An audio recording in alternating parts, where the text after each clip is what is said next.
Good. This is part 2 of the Stromberg 03 series. I was going to put it back together in part 2, but I think I'll explain how the accelerator tube works. I need to give a shout out to Greg Long, who actually turned me on to what this tube does. So without that, I wouldn't have taken it apart, which is where my problem was. This is actually the accelerator tube. The accelerator tube does the same function as an accelerator pump, but it does it backwards. The reason is this is an updraft carburetor. It's not a downdraft, so everything is a little special. Now, I've replaced this tube from, want to replace it from my parts carburetor because mine actually has a crack in it and a big dent. So what you've actually got is, I'm going to grab my parts carburetor here. You actually have a situation here where in the float bowl, you actually have a opening over here. This is where your main fuel comes in. Directly above it, there is a little hole. That little hole is actually where you can see it light up here. That is actually where the accelerator fuel comes from. So you need to make sure that if you're having acceleration problems, that hole is not plugged. Off on this side over here, you have another one also. This one's corroded, but this is actually the choke circuit. This only provides fuel to enrichment for the choke circuit. It has no other purpose. Okay, so we're over here, this accelerator port right here that actually feeds the fuel in that we talked about, brings the fuel into this chamber.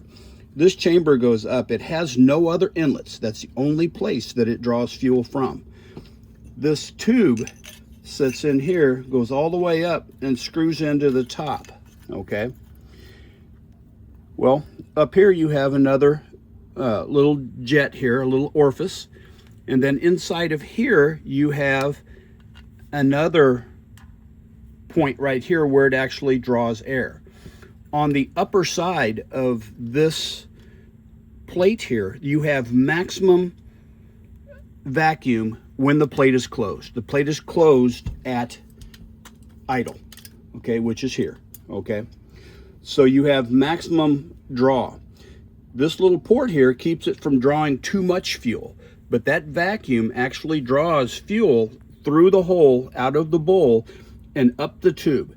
So it's going to come up the tube a certain amount depending upon the atmospheric pressure and the overall vacuum of the engine.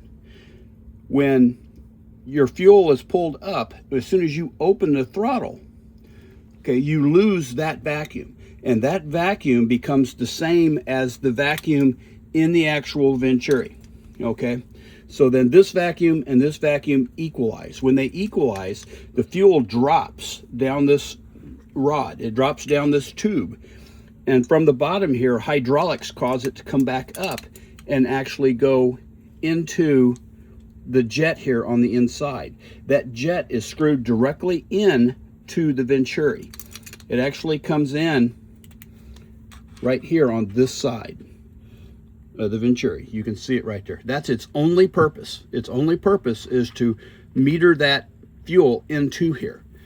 You only get just a short burst when you open this throttle plate, but this tube fills relatively quick. That is, in a nutshell, how the accelerator works on a Stromberg 03. Next, for part 3, we're actually going to reassemble it.